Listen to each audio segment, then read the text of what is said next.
On the morning of December 18, 2025, a Cessna Citation 550 departed Statesville Regional Airport in North Carolina on what should have been a routine flight to Florida.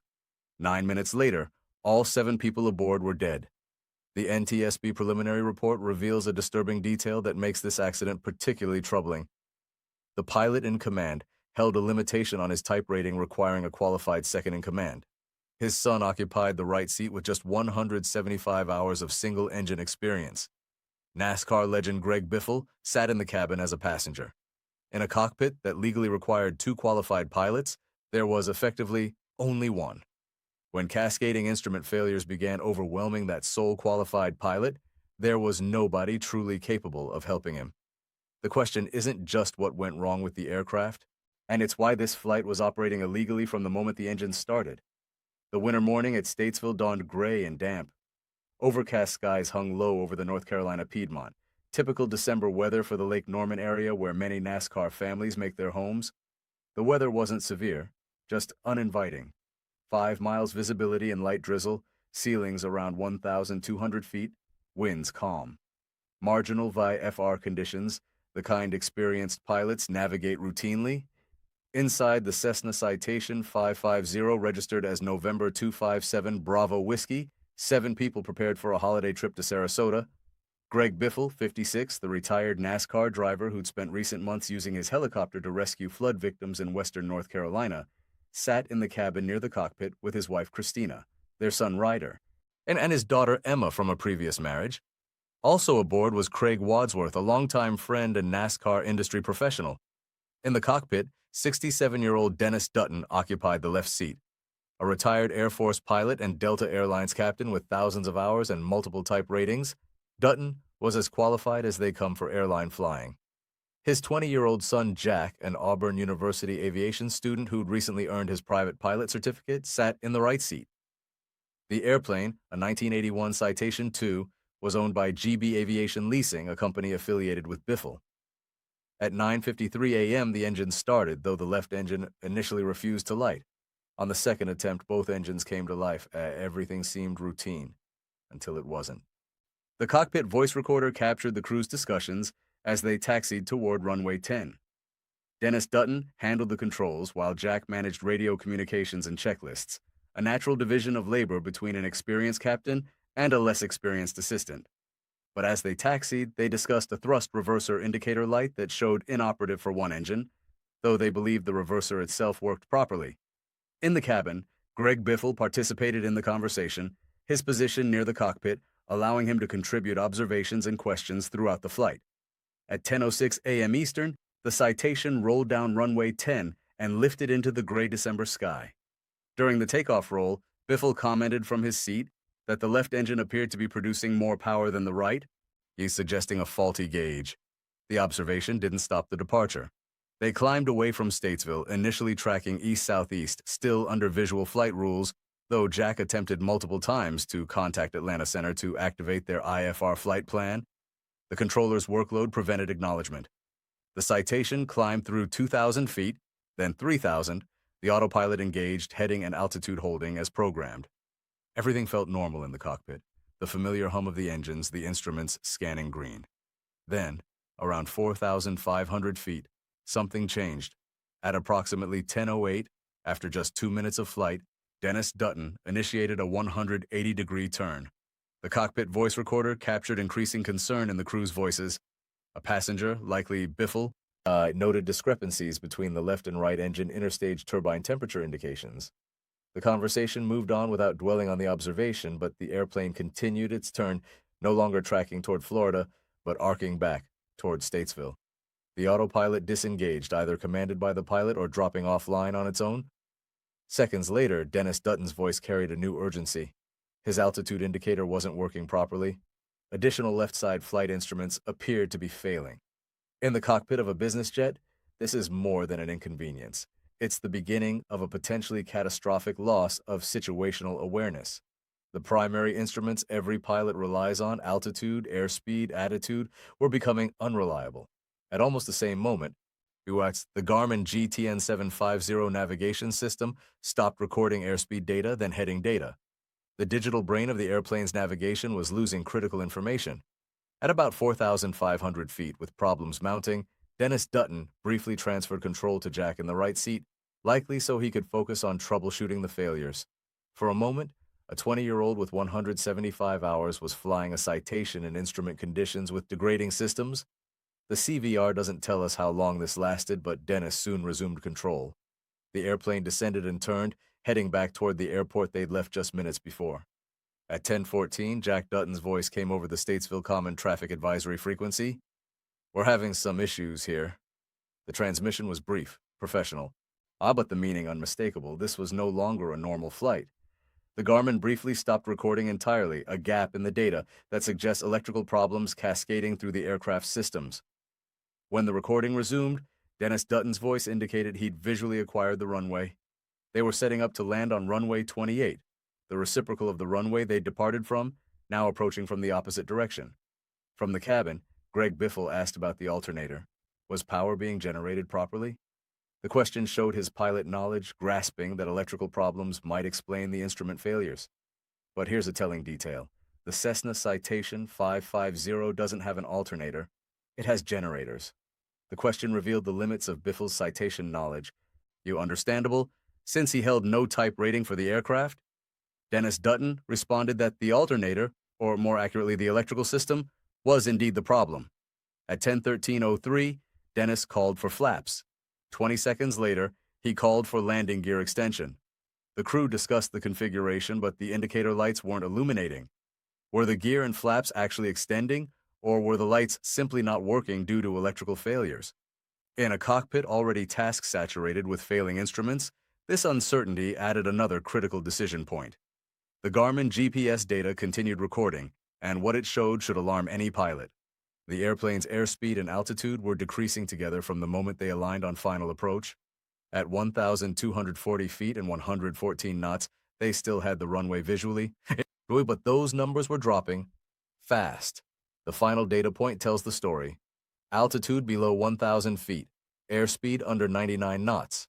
For a Citation 550 configured for landing, the approach speed should be around 110 to 120 knots depending on weight. At 99 knots, they were slow, dangerously slow, the margins for error evaporating with every second. The descent continued, the speed decaying further. At 10:15:18, approximately 1,400 feet short of runway 28, the Citation's landing gear struck a runway approach light stanchion. Trees 235 feet beyond were sheared off. The aircraft slid across Lakewood Golf Course through a perimeter fence and came to rest on airport property in a ball of fire. All 7 occupants died on impact or in the immediate aftermath. The weather at the moment of impact had deteriorated. Heavy drizzle, the visibility down to 5 miles, ceiling 1,200 feet. Not terrible, but no longer the marginal VFR they'd departed into. Post-impact examination showed both engines appeared to be producing power at impact based on damage patterns. The aircraft hadn't broken apart in flight. No pre-impact structural failure. This was a controlled flight into terrain, an airplane flown into the ground while the crew fought to save it. The data tells us what happened. The question that haunts every analyst who studies this accident is why. Theory 1 is the most obvious, and it's the one that makes this accident legally and ethically complicated: crew qualification and workload saturation. Dennis Dutton's type rating for the CE 500 series carried a specific limitation: SIC required. This wasn't a suggestion. It was a legal restriction, meaning he was prohibited from acting as pilot in command without a qualified second-in-command in the other seat. A qualified SIC for a Citation 550 requires at minimum a commercial pilot certificate or private pilot certificate with specific training under FAR 61.55, an instrument rating, and familiarity with the aircraft type. Jack Dutton held a private pilot certificate with single-engine land and instrument ratings, but had logged only about 175 hours total time. He had no multi-engine experience, no jet experience, no SIC endorsement for the Citation 550. Under federal regulations, he was not qualified to serve as second-in-command. Greg Biffle, though a certificated pilot with multi-engine and helicopter ratings, lacked an instrument rating, a disqualifying factor for SIC duties in IFR operations. He also held no Citation type rating or SIC endorsement. The brutal reality: this flight was illegal from engine start. When the left side instruments began failing, Dennis Dutton faced the cascading emergencies essentially alone. Jack could read checklists, make radio calls, perhaps hold the controls momentarily, but he couldn't provide the backup situational awareness, the cross-checking, the shared mental model that a qualified second-in-command brings. In a two-pilot cockpit, when one pilot goes heads-down troubleshooting, the other maintains aircraft control and navigation. When both are looking inside, nobody's flying the airplane, the classic recipe for disaster. Did the crew qualification issue directly cause the crash? Not mechanically, but it created the conditions where a manageable emergency became unsurvivable. Theory 2 focuses on the electrical and instrument failures themselves. Multiple left-side instruments failed nearly simultaneously. The attitude indicator, altimeter, and airspeed indicator, the Garmin GTN750, lost the ability to record airspeed and heading. The autopilot disengaged. These aren't independent systems. They suggest a common cause, likely electrical. The Citation 550 uses engine-driven generators to provide electrical power. If one generator failed or was shed from the electrical bus, it could explain partial system losses. The crew's discussion about the alternator, though technically incorrect terminology, points to their belief that electrical power generation was the core problem. Here's what makes this theory compelling. The right-side instruments reportedly continued working normally. In the Citation's electrical architecture, different buses feed different systems. A failure affecting the left-side pilot instruments, but not the right-side co-pilot instruments, suggests a specific bus or generator problem, not total electrical failure. A qualified, experienced SIC on the right side could have flown the aircraft using the right-side instruments while the captain troubleshot. But Jack Dutton, with 175 hours in single-engine aircraft, would have found flying a jet by reference to unfamiliar instruments in IMC while descending toward an airport far beyond his capability. The electrical failure, if that's what it was survivable with a proper crew. Without one, it became catastrophic. The investigation will examine the generators, wiring, circuit breakers, and electrical bus architecture. Was there a mechanical failure, or did the crew inadvertently shed a bus trying to troubleshoot? Theory 3 is the quieter conversation, but it's the one that keeps me thinking. Weight, configuration, and energy management. The aircraft departed fully fueled for a flight to Florida with 7 people and luggage aboard. The Citation 550's maximum ramp weight is 15,100 pounds. Fully fueled, the aircraft likely departed very heavy, possibly at or near maximum gross weight. When they turned back, they'd burned perhaps 300 to 400 pounds of fuel, not enough to make a significant difference. They were attempting to land an airplane thousands of pounds over its maximum landing weight. The Citation's maximum landing weight is 13,500 pounds. Landing overweight isn't impossible, but it changes everything. Higher approach speeds, longer landing distances, reduced climb performance if a go-around becomes necessary. The NTSB noted the crew called for full flaps. Citation pilots are trained to use approach flaps, not full flaps, except for short runways or when landing light. Full flaps on an overweight Citation creates enormous drag. And if the speed bleeds off, the recovery margin becomes razor thin. Look at the final GPS data, airspeed and altitude decreasing together on final approach. That's not a stabilized approach, that's an airplane getting slow and sinking. When you're slow and sinking in a jet, you need power to recover, but if you're already using significant power to maintain airspeed, because you're heavy and configured with full flaps, there's no reserve. The airplane settles, the speed decays, and before you realize it, you're below flying speed. Compounding this is the weather, light drizzle, reduced visibility, low ceilings.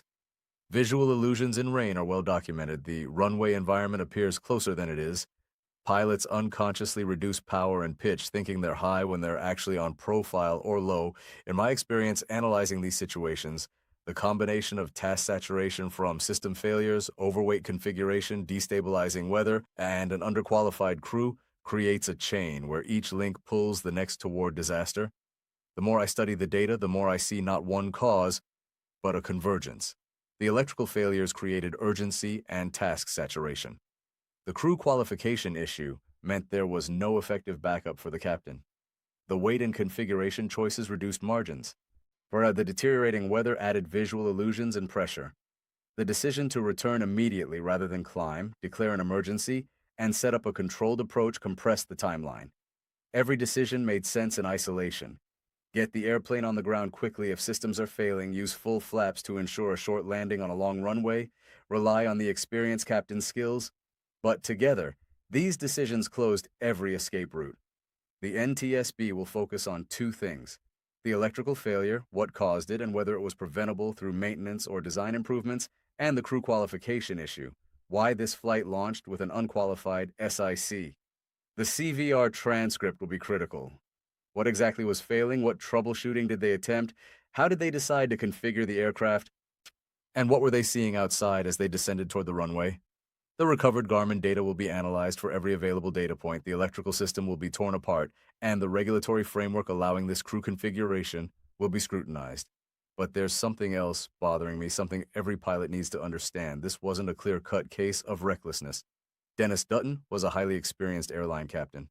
Jack Dutton was a young pilot building time, perhaps being mentored by his father in an aircraft the family had access to. Greg Biffle was a successful person who owned an airplane and employed pilots.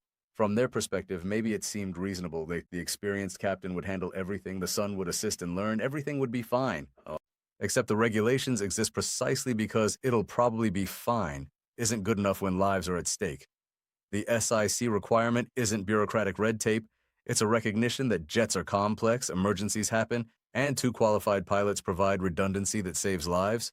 The cockpit environment that morning was unlike anything these individuals were trained for, even Dennis Dutton. Airline flying, with its structured checklists, SOPs, and two fully qualified current pilots, is a different world from owner-operated Part 91 flying. In the airlines, if instruments fail, the other pilot has the aircraft. Roles are clear. CRM is drilled. Dutton's thousands of airline hours were invaluable for understanding systems and procedures. Allies, but they didn't translate directly to single piloting a citation with an unqualified assistant during a complex emergency. The workload distribution reveals the problem. Dennis, hand flying the aircraft, navigating, troubleshooting instrument failures, managing energy, configuring for landing, making decisions. Jack, reading checklists, making radio calls, attempting to help. That's not crew resource management, that's one pilot flying while someone assists. When workload exceeds capacity, performance degrades. Attention narrows. Pilots fixate on problems inside while losing awareness outside.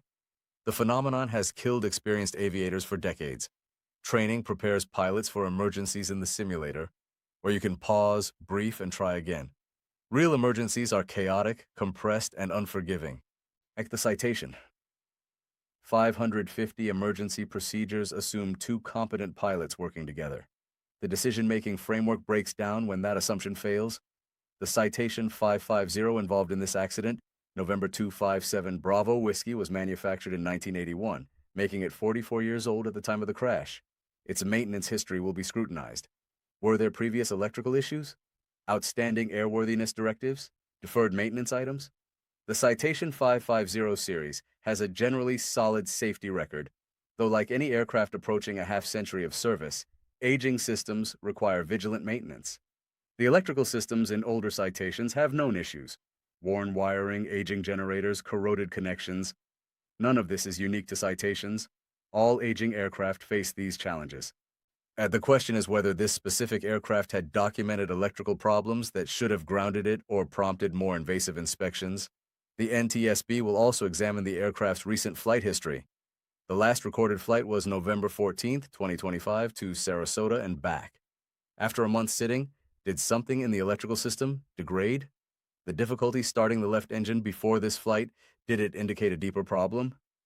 These questions will take months to answer as investigators trace wiring, test components, and reconstruct the system's state at the moment of failure. Beyond the aircraft and crew, systemic factors loom. Why did this flight launch with an unqualified crew? Did Dennis Dutton have a single pilot waiver for the Citation 550, an exemption that would have made the flight legal? The preliminary report doesn't mention one, and if he had it, it would likely be noted. Did the aircraft owner, Greg Biffle, understand the regulatory requirements? Did he know Jack wasn't qualified, or did he assume the airline captain's experience was sufficient? The pressure to complete the trip, getting the family to Florida for the holidays, was there subtle pressure to go despite marginal weather and nagging mechanical issues? These aren't questions of malice. They're questions about the normalization of deviance, the slow drift toward acceptable risk that claims lives when the margins disappear. In the Part 91 world, there's no chief pilot reviewing crew qualifications, no dispatcher analyzing weather, no oversight beyond the pilot's own judgment. That freedom is cherished by many, but it comes with responsibility. The aviation community will debate whether stricter oversight is needed for complex aircraft like Citations operated privately. Some will argue the regulations were clear, enforcement is the issue. Others will say the regulatory framework itself invites confusion and should be simplified. Regardless, every accident leaves lessons, and the lesson here is stark: shortcuts kill. For pilots, especially those flying or considering flying complex aircraft, this accident offers specific takeaways. First, know your limitations, legal and personal. If your type rating says SIC required, that's not negotiable. Find a qualified SIC or don't fly. Period. Second, electrical failures in flight are manageable if you aviate, navigate, communicate in that order. When instruments fail, fly the airplane first. Use what's working. Whereas if the right side instruments are good, the right seater becomes primary instruments. Slow down, climb if possible, buy time to think. Third, configuration matters. Overweight landings are sometimes necessary, but they require precision. Approach speeds must be maintained. Energy management becomes critical. Full flaps in a jet should be deliberate, not default. Fourth, weather that seems marginal on the ground can become IMC quickly. If you're VFR and things are going wrong, getting an IFR clearance, even if it takes time, provides structure and controller support. Finally, never underestimate the importance of proper crew qualification. A second pair of qualified hands and eyes isn't a luxury. It's the difference between a successful emergency landing and a tragedy. A training should emphasize scenarios where one pilot is incapacitated or task saturated. Can the other pilot recover? If the answer is no, you don't have a crew, you have a passenger in the right seat. On the morning of December 18, 2025, 7 people boarded a Citation in North Carolina, expecting to reach Florida safely. And Greg Biffle, whose recent months had been spent heroically rescuing flood victims, who used his resources and skills to help those in desperate need, was taking his family on a trip. Christina, Emma, Ryder, 3 lives connected to his. Craig Wadsworth, a friend and colleague. Dennis Dutton, a career pilot who'd flown thousands of passengers safely over decades. Jack Dutton, a young man pursuing his passion for aviation, learning from his father. 7 people, 7 stories, or 7 families now living with unimaginable loss. At the destination airport in Sarasota, others waited for an arrival that would never come. The investigation will continue for many months. The final report will assign probable cause and contributing factors. There will be safety recommendations, perhaps regulatory changes, hopefully improvements that prevent the next tragedy. I'll follow the investigation and provide updates as the NTSB releases findings. Aviation is the safest form of transportation because we learn from every accident, because we refuse to accept that tragedies are inevitable, because we owe it to those who've been lost to make flying safer for those who come after. Engine fire The fragility of suppression, flight is something and every complex pilot avionics. understands in quiet moments. Dennis Dutton We trust knew our these training, rules. our aircraft, our He'd judgment. spent 4 decades but we operating know the under margins Delta. are real. Every This flight accident he reminds commanded us that required a regulations qualified first aren't officer in the bureaucratic right obstacles. seat. Their The lessons airline never written in would have blood, dispatched him without boundaries one. drawn because But this others wasn't an crossed them airline and didn't operation. return. This was a To private the flight families under grieving, Part the 91, aviation where the community pilot in mourns with command you. bears sole Your loved ones responsibility deserve for better. We all do. That's why we investigate, why we learn, why we change, so that the next family boarding a Citation arrives safely at their destination. That's the promise we owe and the responsibility we carry every time we touch the controls.